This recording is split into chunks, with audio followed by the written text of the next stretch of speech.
That's right.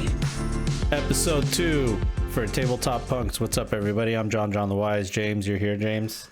Yep, I'm here. I'm James Hutt. I'm here with JonJonTheWise. This is episode 2. Tabletop That's right. Punk.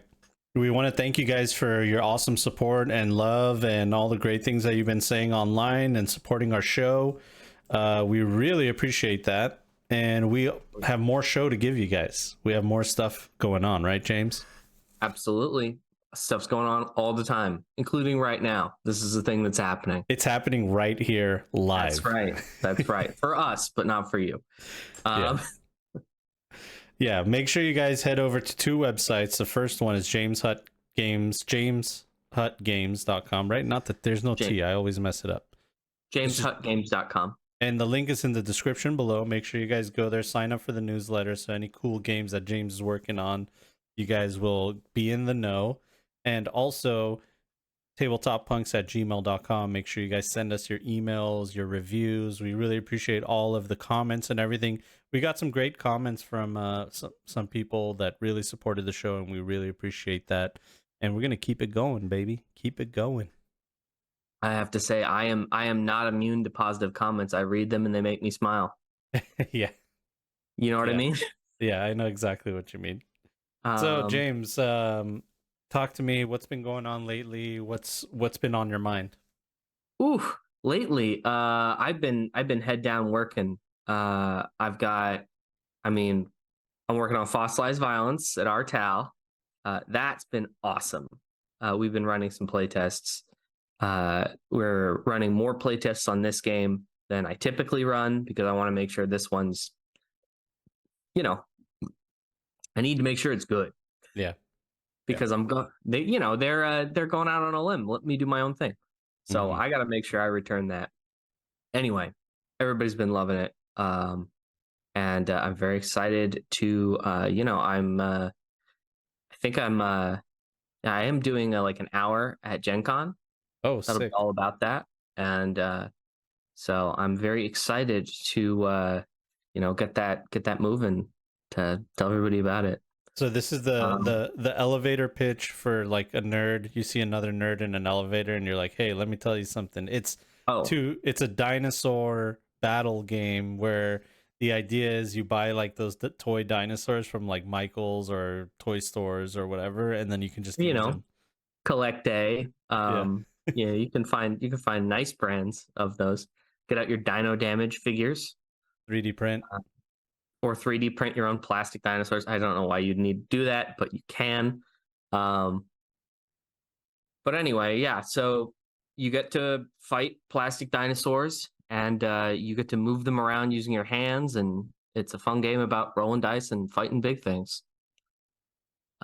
Anyway, but yeah, on the James Hutt Games front, Sugarworm Village is wrapping up. We're getting to the point where we're gonna be able to go talk to some publishers with it. I'm very excited. Awesome. And my next newsletter is going to be a lot of really cool stuff for Sugarworm Village. So look out for that. And then, I'm still working on Beetle World, and I'm going to Paris in about a week. So that's going to be exciting. Going to Carcassonne for the first time. Oh, that's a little town or something? No, it's in southern France. It's pretty big. It's like, I love the board game Carcassonne, so I got to go there and play Carcassonne. I've never heard of that. My brother just graduated, so we're taking him around to all the sites that he didn't get to see because he was reading textbooks. Mazel tov. That's awesome. What's this Carcassonne thing? I've never heard of Carcassonne. That thing. Yeah, Carcassonne is it's a tile laying game. I think it won Spiel des Jahres. Apologies for my broken German. But it's a very, very good game. You should take a look at it. I think your kid will age into it in about 2 years. Oh, okay. Yeah, he's 5, going on 6. Okay, 3. Okay. But so it's good. It's 8, very 9. good. Cool. And it's very travel. You can really compact it. Like you can take it out of its initial box and put it in a bag, and it's almost just the same. Oh, interesting. So it's a great travel game as well. And of course, it has like a billion expansions that I've never played. But Now, when you say tile laying, are we talking like mahjong tiles? Are we talking like modular terrain tiles? modular terrain style, they all have like bits on it, and when you place them down, there's placement rules. You just have to make the pictures look good. You know, cities have to flow into other cities. Roads can't stop nowhere. They have to go into another road. Got it. And you score for completed features.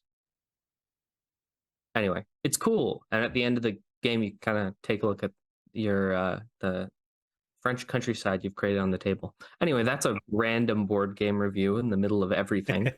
Hey man, that's why we're punks, dude. Oh yeah, we're such punks. We don't believe in organization of thought. Dude, structure. Get out of here. No, resist that. Resist good ideas. So Gen Con, you're going to be giving a little bit of a demo on Fossilized Violence. You're working on that a lot. There'll be playable demos for Fossilized Violence at Gen Con. Hell yeah, that's awesome. I'm also giving an hour-long talk about it.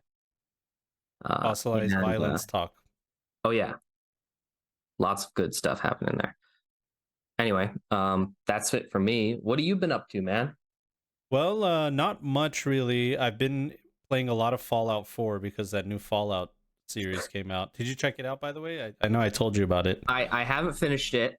Yeah, me neither. I have 2 episodes left. I'm saving them for the plane. At this point, I'm kind of just that plane ride is really long, so I'm kind of just putting a bunch of stuff into a box of things I can do in the air. Yeah, because I try to for some reason, planes and trains both make me really creative, and I want to write. But the thing is that some of those flights are too long. Like when I'm going to Poland, I cannot write the entirety of a flight to Poland. I can write for half of it, but the other half I need something to do. Yeah, no, I totally feel you on that. There's this phenomenon. I don't know if you've experienced it yourself. You've been on more planes than me, but like people are more apt to cry on airplanes. Like you watch like one of those good I saw an Amy Winehouse documentary, and I was just like holding back the tears. And I'm not even like a huge Amy Winehouse fan or anything. Yeah, I agree. I agree with that. Planes are really weird, right? Because you can't move, right? You're stuck in that situation, and there's something very freeing about not having to go do the next thing, right? I think it's for some of the same reason that people get a great idea in a shower, because when you're in the shower, you kind of have to be in the shower. You can't get clean unless you stay there. So people are stuck, and then they stop thinking about the next thing, and they kind of expand their thinking a little bit. It's interesting, right? Shower thoughts and plane thoughts, you think they're like related, huh? I think they're just what happens when we stop being obsessed with the next annoying thing we have to do.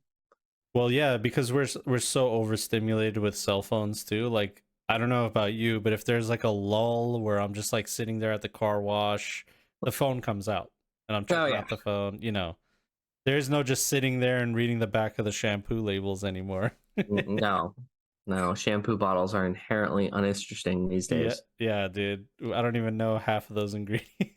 Switching the putting some of my writing, basically I've talked about this with you before, but being able to write on my phone totally changed my workflow. And I guess that is because I could, I'm on my phone a lot, too much, like everyone else. And it gave me the opportunity to I don't know, swap it for a more healthy snack. Yeah. At least I'm getting writing done sometimes. Yeah. No, I mean, that's the thing. Like the phone is a tool. It can be used for many things. I mean, it has the ability, you could do brain rot all day. Oh God. All day. Brain rot core, dude. I hate that, man. I can't be doing that anymore. You could get lost in it, especially if you're on TikTok, dude. That algorithm. Here's the thing, man. When I'm unmedicated, like I take ADHD medicine. Yeah. And when I'm unmedicated, sometimes I get trapped in those places. Oh, it's awful. It feels like a prison sentence. No way, dude. And I mean, that's the and when I'm medicated, I don't do it. Yeah. Okay. Hey, I'm glad that it works for you. But yeah, no, There I've you been go. so as far as things that are going on with me, I've been watching the Fallout show. It made me want to play the Fallout video game again. I'm playing the Fallout video game again. And then also I remembered there's a 2D20 Fallout game by There is a Modifius, I Fallout think. game. Have you Yes, cracked it open, looked at it? Because I have I not have even. briefly cracked it. I haven't, fully internalized the rule set, and I can't judge it because I haven't read it. But it seemed interesting. It seemed very focused on body parts, on like targeting and specific. I mean, they put the VAT system in, and that's what they really needed to do. And I like the I like sort of the base idea of their math. That's as far as I can go into talking about it. Okay. I don't know. It seems like at least they beat the stage of like, this is the game that if you're doing Fallout, you should be playing. You know what I mean? Yeah. I mean, I almost feel like I should read more of these tabletop role playing games. Well, there's so many nowadays. I don't blame you, dude. Yeah, well, reading them and playing them are often different. Yeah, Sometimes for you sure. can read a rule and you're like, that rule sucks. And then you play with that rule and it doesn't suck. Yeah, like dodging bullets in Cyberpunk. That's what I was like, come on, dodging bullets, but then you play it and you're like, you know what? Oftentimes they dodge into the bullet.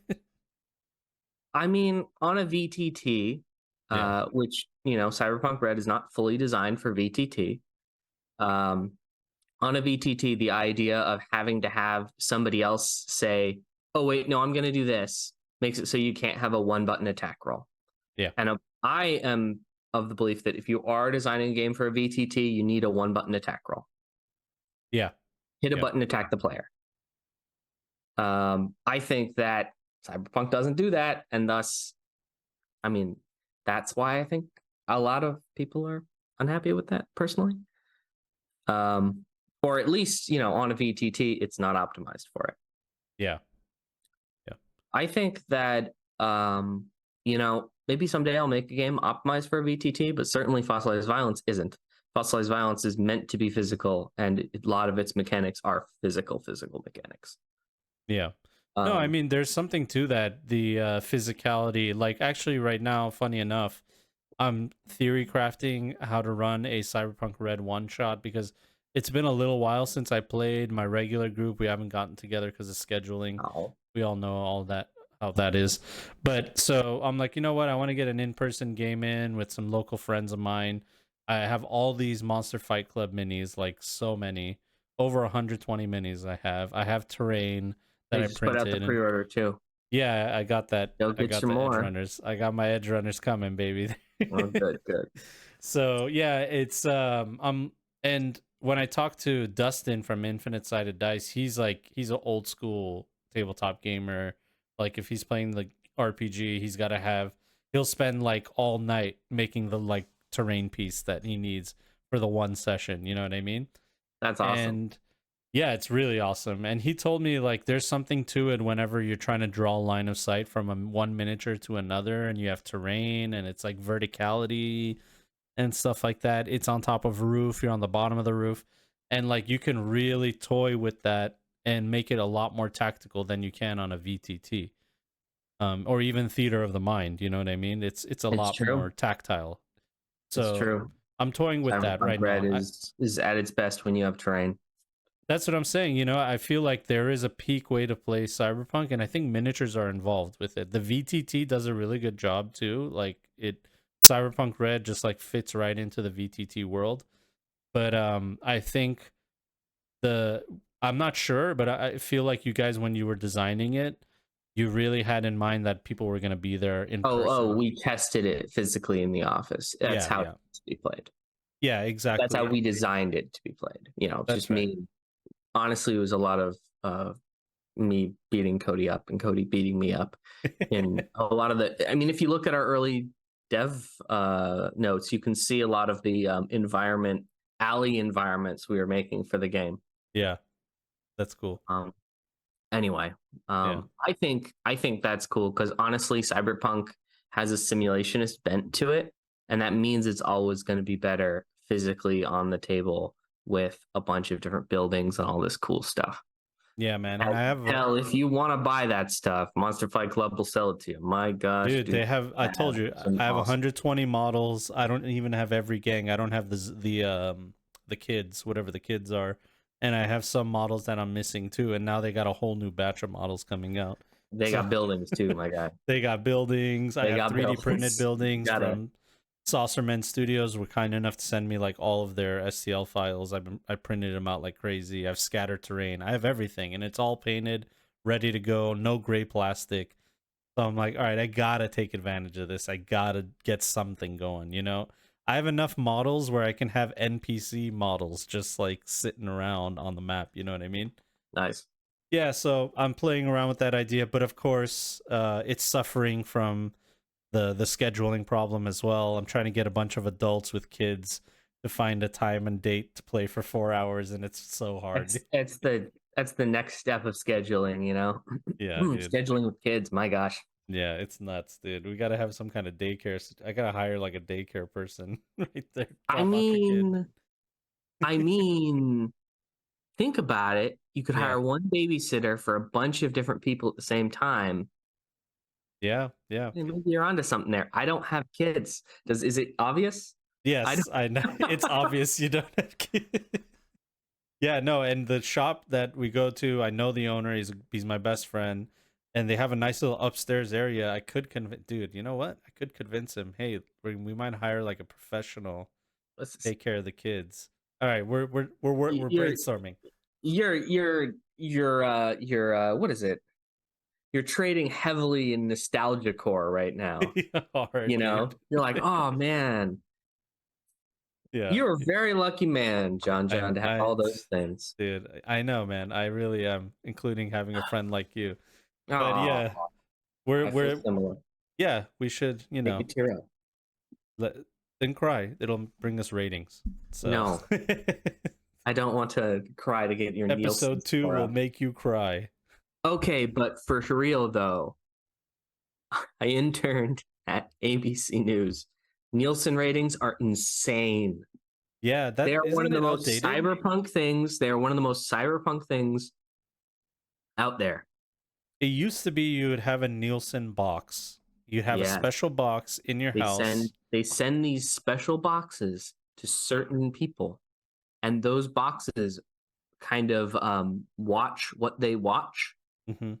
And also, it's the original "Are you still watching?" They invented that. Nielsen invented the "Are you still watching?" Click the button, because people would just keep their TVs on in their house as background noise. Yeah, plenty of older people do that. They want to know if it's quality watching, like actual watching. Yeah, and that's how they'd measure it. But here's the thing: that means that if you don't have a Nielsen box, doesn't matter what you watch. Yeah, you can't sport anything.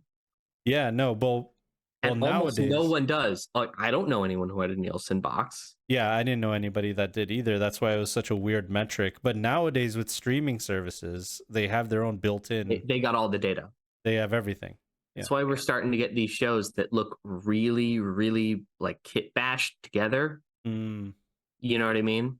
Yeah. Like shows that are designed for specific viewer personality types born from data. Yeah. But here's the thing.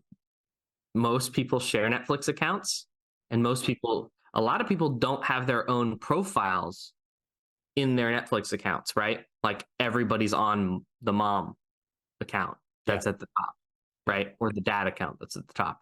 Here's the thing. This gets a little wild. Is that Netflix thinks that everyone wants their own profile on a Netflix account. And they base all their data on that. So they're no longer like data-driven making shows for single people. They're data-driven making shows for amalgams of people. Mm. Isn't that weird? That is very weird. How do you measure that? You don't. You try your best. Yeah. with the data you have. And that's why we're getting all this weird. Yeah, that's true. Yeah, because the trending, like you'll see what's trending on Netflix, and it's like, let's say you watch all Bollywood movies and I watch horror movies, and we're using the same account. Their algorithm's Right. like, They'll I don't think know that we what's are going one on. man who Yeah, likes Bollywood and horror movies. And exactly. then they will turn around and go, we need to make a Bollywood horror movie. See? Yeah, and then it flops, and they're like, we don't get it. Why is it not working? That's cool. Okay. Yeah, so Anyway, that's the deal. I'm working on that. Other than that, I've been toying with the idea of playing that new Cyberpunk 2077 board game. Not the new one that I just found out about after I made that video recently. This is the one by Come On Games that I'm talking about. It's Simon. Simon. Simon. Oh, dude. I said it wrong in my video. It's Gangs of Night City, I believe is what it's called. Nobody knows how to say it. Don't worry, you won't get in trouble. Simon. Yeah, okay, good. You Sorry, probably Simon. haven't. I mean, if you get a comment about that, it's from Simon themselves. Yeah, come on. Yeah, like totally not Simon 233. It's Simon, bro. But yeah, I want to try it out because supposedly there's a solo way to play the game. It says for 1 to 4 players. And I've played a couple solo board games. I don't know if you've tried a solo board game in your time. You know, I play video games instead. Yeah. I mean, every time I see a solo mode in a game that I really, really like, I go, oh, that's fun. Mm-hmm. And I still don't play it, even if I really, really like the game. Yeah. I don't think I'm the audience. Yeah, no, I get you. There's some games that can be played solo, but they're more enjoyable with a group anyway. Like the one that comes to mind are the Eldritch Horror series from Fantasy Flight Games. They got Arkham Horror, Eldritch Horror, and then their newest one is called Mansions of Madness, which is a really fun game. I don't know if you've ever played that one. Nope, haven't gotten to, unfortunately. So Well, my Mansions of friends don't Madness, like. they don't like board games. They don't jive. They don't jive with those types of experiences. They want to play like lighter board games. Oh, got it. Yeah, yeah. No, dude, trust I me. have some mainstream board game friends. Trying to convince anybody that I know to play those games is ridiculous. That's why I was playing it so. But they love Flamecraft. Oh, okay. So Well, I've been this getting back on the horse. Mansions of Madness is a game. The idea is it's a cooperative game. There's a story, and it's really trying to mimic what a tabletop RPG can be. The Game Master is an app. You download an app, it tells you how to set up the map, and it tells you points of interest on the map. You have your items and your special abilities. I have my items and my special abilities. We can either all control one character individually, or if I play solo, I can, I can play with one character, I can play with 4 characters, and try to run all of them. But that's so hard to do. But the app will adjust the difficulty to the amount of players that are there, and will make it like a variety. Things will always be different every time you play. So it's really fun. It's actually really well done. There's like beautiful narration, good music, sound effects. Narrated. Well, the narrator will say you walk into the room, and No, but it's narrated. Yeah, yeah. I mean, it's not the whole game. It's just some parts. You know what I mean? Just that they voice act the first 2 lines. And yeah, there's like a cutscene in the beginning. Cutscene in the beginning, and then it's like it'll say like you start in the main hallway, okay? And then on the main hallway, there's a little table. This is not narrated; it's just text. There's a little table with a drawer that's halfway open. Put a question mark token on there. So then, when it's our turn, which all the investigators they take their turn at the same time, we all go like divvy up what we're gonna do. Okay, you go to there. I love simultaneous turns. Simultaneous turns. You can change them around. You can do whatever you want to do, and then you investigate things like separately. And then as you put the clues together, there's a story. There's something going on in the scenario. There's like scenarios that you play. So it's fun to play with a group because you guys can all brainstorm and like have ideas of what you want to do. And of course, it's one of those horror games, Arkham Horror, Eldritch Horror, that whole franchise. So it's extremely hard. It's like really hard to get through. Cool. So yeah, monsters kill you like easily, and it's really hard to kill them, and they all pile up and stuff like that. So yeah, it's a fun game. And that's what piqued my interest. After playing that by myself, I was like, hey, you know what? Solo board gaming is not too bad. It is a weird interactive experience. I admit, playing it alone physically is a nightmare because there's 1,000 cards, 1,000 You gotta move them tokens. all around. Got to move them all around. But playing it on like Tabletop Simulator, especially, like, I don't feel bad about it because I bought the actual game. I have all the pieces, Bought it. so Just I bought it exist. so I could just play. You know Just what I mean? exist in the world. It's fine. Exactly. So I playing it on there is way easier. Like you can use search functions and stuff like that, copy paste. So I think that's the best way to play it. So I'm wondering if I should do that with the Simon game as well. I don't know, man. Have you Let me know how you do. You haven't played that game, the Gangs of Night City? I have not played Gangs of Night City. Yeah. I haven't talked to anybody that has. Yeah, I don't think they had a playable for a while, and they're just coming out with it. No, they came out with it like a year ago. Sorry, I've been in a hole. No, it just came out recently for retail. It was on Kickstarter for the longest time. I did hear that some people didn't get their Kickstarter and then you could just buy it on Amazon. But it's like, hey, where's my Kickstarter stuff and all the pledge? And they're like, well, that's coming a little bit later. But I heard those were isolated incidents after the fact. So, you know how it is. Kickstarters are a nightmare sometimes. And post-COVID. For all involved. Yeah. And I imagine post-COVID, it's like this is the worst time. This is the worst timeline. It's recovering. During COVID, running a Kickstarter would have been worse for sure. Yeah. For sure. You know anything about that? Releasing a game? No, I have never run a Kickstarter myself or been attached to a Kickstarter. I'm not saying that I won't never do it, but I don't have any plans at the moment. Yeah, exactly. So yeah, that's it basically. That's on my radar right now. I wanted to play some of that, play some Cyberpunk Red. I did just finally put together. I made a video yesterday of this thing called a ModiBoxi. Did you see my video by chance? No, I did not. Well, here, let me show you what my ModiBoxi. Show me. A little extra dog. Yeah, you get dog on there. This is my ModiBoxi. It's a fully 3D printable army carrying case. I've fully 3D printed this whole thing. You're gonna get pulled over moving that thing around, dude. And it opens up. It lays flat. I could put. Don't carry that around in a war zone, man. People are gonna be like, "Shoot him! He's got an RPG." Yep, I got something in here, dude, for sure. With my beard too, they're like, yeah, random search. I didn't mean that. Random search this guy. Cavity search. But anyway, that hilariously, every single time Artel travels, all of the game designers get their bags checked. What? It's because we're carrying around weird stuff. Oh, true. You know, like 1 year, I don't know if I've told the story before, but I got a bunch of this like magnetic snap together hexagonal terrain. Oh man, their machines and I got haywire. 400 of them. Pieces of them, and each one has a hexagon, so 6 magnets.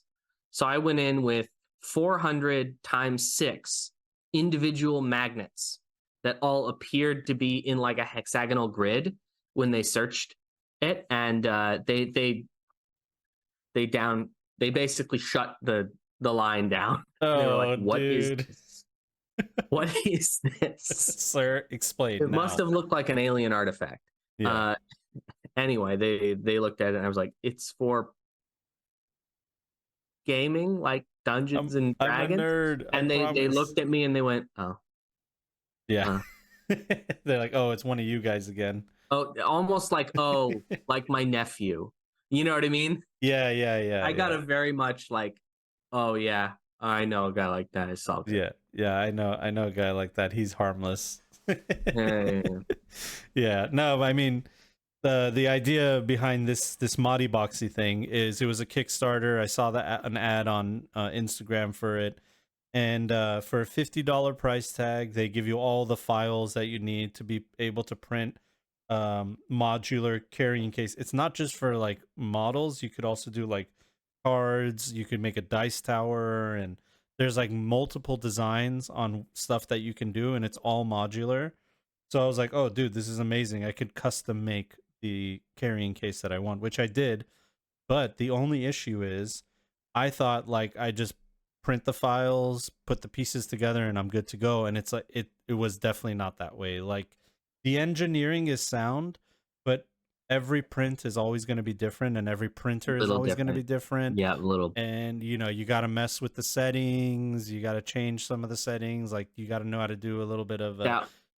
You got to be into 3D printing to be able to make it work. So that was my experience with 3D printing as well. I was an early adopter, and 2D printers, they jam all the time. Yeah, just imagine a 3D printer. But that's what I always say. And now just imagine a whole new dimension of problems. A new dimension of jams, dude. Oh, dude, you're so right. Yeah, no, and there was like issues with if the temperature in the room was not the right temperature, my prints would come out incorrectly and they wouldn't fit because everything is supposed to be snug, you know what I mean, for it to work. Yep. So if it's like one variation wrong, it didn't work. So, I eventually got it, as you can see. I got it and it works and everything, and I'm happy with it. But I did go through like $60 worth of filament just to experiment and try to figure out how to make this thing.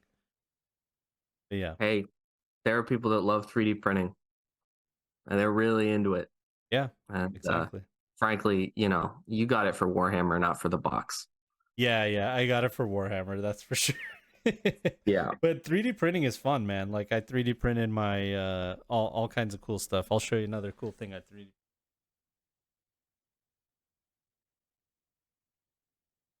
I'm interested. What will he show me? Who knows? This is all from Saucerman Studios. You guys can find their stuff at saucermanstudios.com. This is a trauma team ambulance, not trauma team, general ambulance for the cyber future that I printed. Very, very futury. It's a little. It's super future ambulance. It's more like, I don't know. It's a little RoboCop for my taste. Yeah, it is. It is very RoboCop. And then this is my favorite. This is the noodle bar. All right, this is the noodle bar right here. That says real meat up there. This one says, what did I write here? Special 50% off Smash is what I wrote right here. He customized it.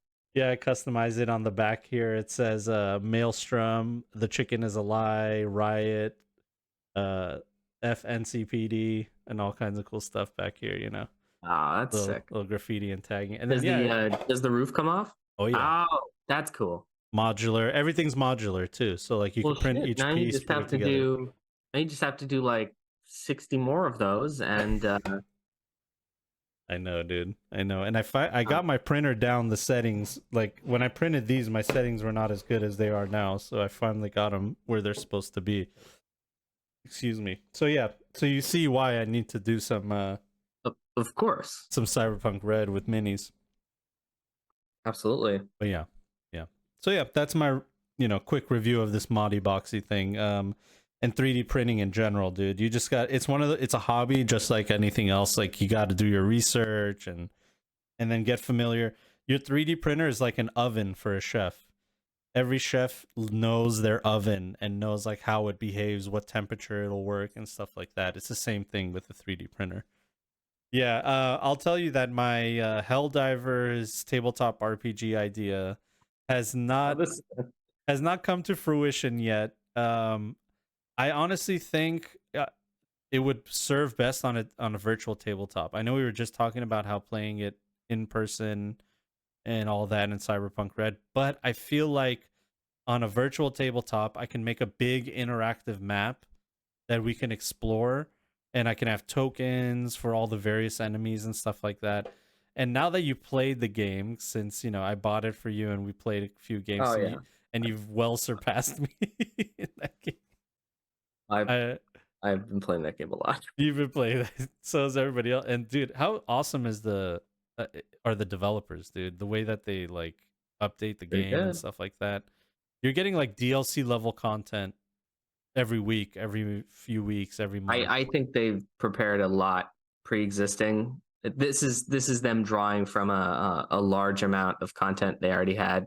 They're not, or maybe it's not, and they've cracked the code. But needless to say, it's a very smart release strategy, and I hope they've prepared a lot of it because I want it to have a really long tail.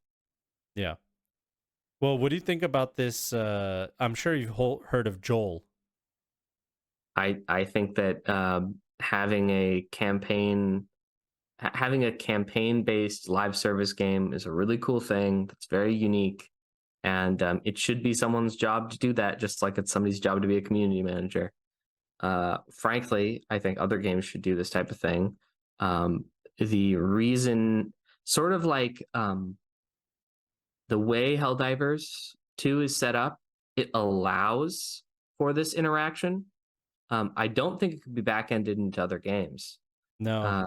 I suspect we'll see more of it in the future, done worse. You know what I mean? Yeah.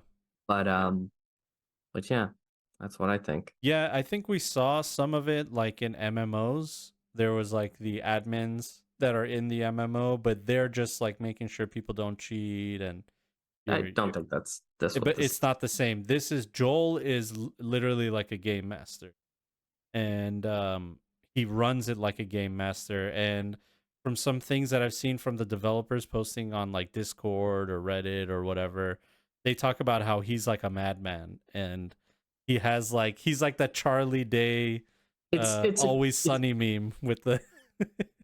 I mean, I don't know. That's marketing. Sorry. You think so? Ooh, sorry, that's marketing. Hot take over here, dude. I mean, it's cool. I mean, certainly he doesn't have very much to go on. Yeah. But he's doing a good job. It does seem like what I'm trying to figure out is what kind of decisions is he really making, because it's a very binary interaction. It's he has these planets and he says, hey, liberate these planets. Okay, if we don't liberate the planets, there's a consequence. If we do liberate the planets, there's a consequence. I think there's I think he builds decision trees that are 2 stages long. And then once one of those decision trees goes toward there, he builds another 2-stage long decision tree. It's like a flow chart. No, it's a if or. Did you win? Yes. And then the yes goes up to another arrow. Yes, then how did they win? I don't think that he's building those. One, there's this problem called the fan structure. Okay. I wrote choose your own adventure games for a little bit. The only one of note was canceled. So I got paid for half. But the thing about it is you want to avoid the fan structure. So I think that Joel is avoiding the fan structure by creating a series of 2-stage fans that go yes, no, and then yes, no, yes, no, yes, no, yes, no. And then when one of those fans reaches one of its points, at that point, he makes another 2-stage fan.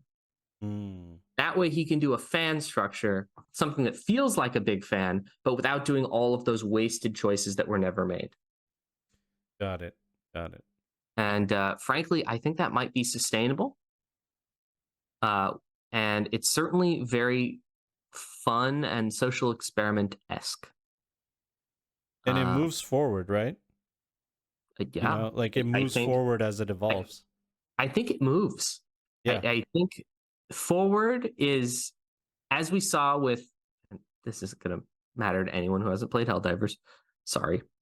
As we saw with the bots, we finished one of those stages that we finished one of those 2-stage fans, and then that triggered something that feels like, oh, this is a whole different thing.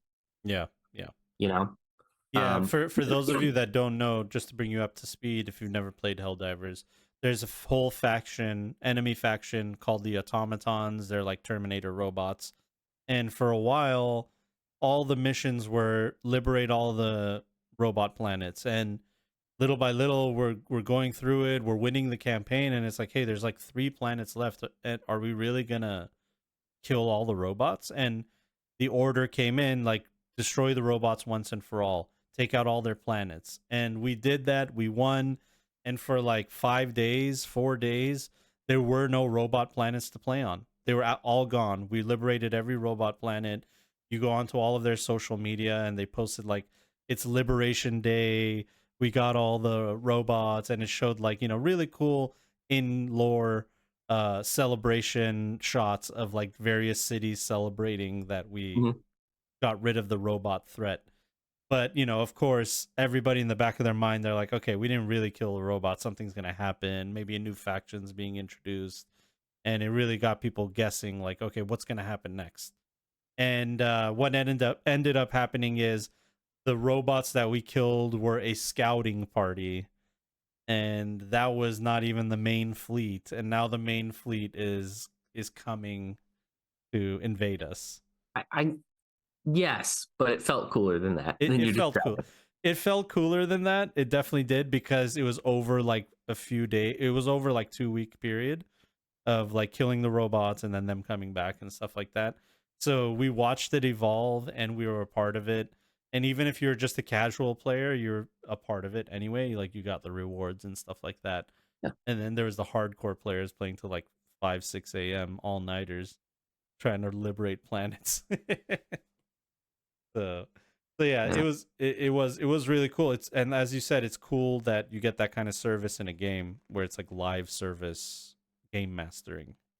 Yeah, it's like it's an example of a type of live service that I'd want. Yeah. You know what I mean? I would want someone to constantly change the story in little ways that matter to gameplay, because secretly the cool part is when new planets open up, then you can play somewhere on a new environment, and the environment really does change gameplay.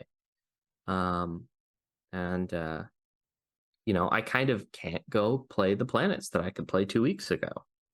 Maybe they'll come back later, but there's tons of places that you couldn't go and still can't go. Yeah. But maybe in the future you'll be able to go to them when they get attacked or whatever. Yeah, it works. There's like a combination of a lot of things going on with the game, which is just like great design. It's the variety of enemies, the variety of objectives, the variety of planets, and then also there's the fact that the longer the mission goes on, the harder it gets. So there's increased difficulty, and then there's increased baseline difficulty. You can go up to suicide mode or Helldiver difficulty or whatever. So there's so many moving parts and knobs that can be turned that it always makes it like a fun experience. I think the stated design goal there was to increase variety of gameplay, and I hope that they'll keep going toward let's make more variety, let's make more options. Yeah. Because I think that's like the core of what makes that fun. This is so the thing is, a lot of the places you go to the missions aren't like randomly generated, which I like them not being randomly generated, right? Yeah. Or they make heavy sort of use of like you've been to a lot of the same radar dishes, right? They make heavy use of those bigger, chunkier, handmade sort of locations. And what that feels like when they put it on a circle of a map that they already had, each map is just a bunch of different cutouts of the same larger bit on that planet, right? Yeah. What that makes it feel like is just a great variety. Deep Rock Galactic is another game that has variety as its main selling point. The thing about that is they use fully randomly generated caves. And that creates an entirely different thing, which is cool for a different reason. But it can make the gameplay inconsistent in a fun way there. But I don't know. I think this way of doing it is good for this game, and that's all it needs to be. It just needs to be right for the game that it's in. Yeah. I don't know.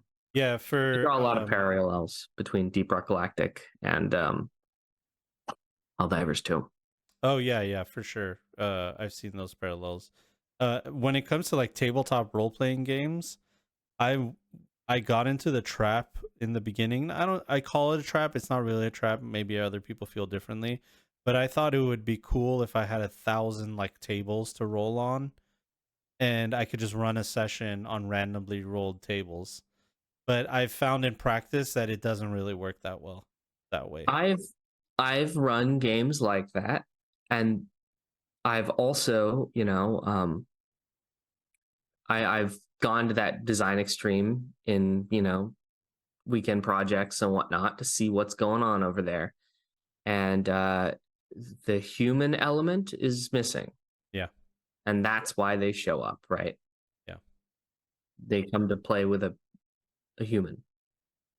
Yeah, and a human that adapts to a situation and makes decisions based on the specific situation that's going on. And that's always going to be more fun than a random table. Yeah. And I've even found, like, I thought, okay, I could do random encounters. I think random encounters is a really popular. I think that's used more than any other random table. It's like you're going from point A to B. Well, from A to B, there's a random encounter that happens, right? I've found that to be fun at times, but it also just kind of undermines the story that we're trying to tell and becomes like a filler episode. You know what I mean? I guess if you do it the right way, you can loop it into the plot and the random encounter actually is connected. But then it kind of takes me out of it because I'm like, oh, why is everything a coincidence? Like, why is everything connected? You know what I mean? Super hard to do in sci-fi. Yeah. In fantasy, I love in early levels. Oh, there's an owl bear, and you foreshadow the owl bear the previous session, and then you here's the owl bear that I talked about last session. It's real easy to do, and it's fun, and it's an applause line, and you know what I mean? Yeah. Works in that type of game. I think things just have to make sense for the story, the characters, the narrative, for them to be good. Yeah, especially like in Cyberpunk, I feel like because of the life path system, there's stories to be told. Everybody has a story to be told. There are characters in everybody's life path that can be injected into the game that will make it more interesting. And you don't need a table. You never need a table, it's always there just to enhance the game. I I will guess. say, Yeah. having a media role as part of your Cyberpunk Red player group, man, that makes the GM's life so much easier in this because, then what's happening around town becomes something that gets talked about. Yeah. And I don't know. I kind of feel like having a source of information overload in your descriptions. Whenever you're describing a room, there's something on TV that's flicking over this thing and you just describe it in a sentence. Putting more of that in will just give you a whole bunch of things that could happen. And then when one of it does happen, they'll go, oh, this isn't out of left field. Yeah. Because that's how it's happens in movies, right? In movies, all you need to do to earn anything you want is to foreshadow it once, sometime earlier than that. Yeah, exactly. Yeah, and in film, you can zoom in on the cigarette butt that was thrown on the ground that causes the fire later on in the scene. You know what I mean? You can foreshadow that, like, hey, this cigarette butt becomes a problem later. You know what I mean? When it comes to like tabletop gaming, if you do that, then the players are like, okay, well, you obviously want us to pay attention to the cigarette, but you know what I mean? Like, and then they meta game at that point, which is it's tough to do. That's why you got to do it so much that they don't know. You got to cry wolf, dude. Yeah. Yeah, that's one of my favorite things to do is when somebody fails a check is tell them that they succeeded. Even though they know they failed, be like, you think you succeeded. But the problem is they know they rolled like shit. You know what I mean? I don't believe in that. I'm sorry. Yeah, it rarely ever works. It rarely ever works. You know. It's funny though. Yeah, it is funny. Like if I roll a 1 and tell you like you think it is in that direction, you're like, okay, I know meta knowledge. I roll the goddamn 1. It's not in that direction. You know what I mean? So yeah, that is tough to do. But yeah, it is fun to take inspiration from other games and try to design them into your tabletop. I mean, that's like what tabletop role playing is. For sure, you know? For sure. I am having a lot of fun on Beetle World because I'm doing simultaneous turns. A la JRPG. Your team takes a turn, right? Mm-hmm. And everyone can act until they use a move that says they can't act anymore for that turn. Ah, very cool. Sort of, we're going really hard into Paper Mario. What do they call that? My ATB? Dream game. Active time battle. Not that. That was like in Final Fantasy 7 and 8, where it's like that little bar as it fills. Whoever. No, we're not. That's I mean more earlier. Yeah. Honestly, I mean Paper Mario. Paper Mario, yeah. Yeah. One of the best JRPGs out there, dude. Oh my god. Yeah, dude, are you kidding me? That was in your door? Oh, dude. Dude. Oh my. Yeah. It's one of the best out there. All right, man. We did an hour. We're good. We did our spot. Thank you guys so much for supporting us. We might delete that whole Warhammer part of the episode. Or do we keep it in? I don't know, man. I don't either. I don't think it's relevant. I think you can edit that as much as you like. I think I can edit that part out. So, so a little bit of a short one because we have to cut out 15 minutes. You know, sometimes people like to hear, you know, other people's opinions on things that are going on. I just think it would make them feel uncomfortable. I'm going to be honest. I just think that we didn't really have a hot take anyway, so. All right, maybe we should record a new ending for the episode. No, it's fine. Around that. I'll make it work. Don't worry about it, dude. I'll edit that dumb part out. Anyway, I just thought maybe it would be interesting because it's in the news and people are talking about it. But something's always in the news. But I don't think we really had anything to offer on that. I will say, if you want to keep in touch with all the cool stuff I've got going on, James Hutt Games, you got to go to jameshuttgames.com. It's the link in the description. And there you can sign up for a newsletter. And inside the newsletter is the Discord link, which is where the real secret stuff happens. Oh, yeah. And I hope to see you there. Yeah, you get some exclusive developer logs for all the cool stuff that James is working on. Not from Martel Sorian, but from jameshuttgames.com, which you should go to and subscribe to the newsletter so you can get in on that knowledge, baby. Why are you saying it twice? You gotta say you want to say why are you asking me, James? You said you're the YouTuber. Hey. You gotta damn good YouTuber. Then people are like, hey, I can't find your website. Even when you do all that, they're like, I just don't know what it is. I Googled James. Thank you. I saw King James, Pocahontas. I don't know what's going on, dude. Oh, geez. Well, thank you for listening to the second episode. Yeah, thank you. Tabletop Punks. Yeah, dude. Thanks for being here. If you guys have something you want to tell us, make sure you go to tabletoppunks@gmail.com. Send me your email. We'll read it. If you have something cool to talk about, power gamers, non-power gamers, tabletop role-playing, homebrew, I don't care what it is. Let us know. We'll read it on air. We'll talk about it and give our little 2 cents that you can shake. Big 2 cents. Right? Absolutely. All right, that's it. We don't really have anything else to say, so bye. Bye. Bye. Bye.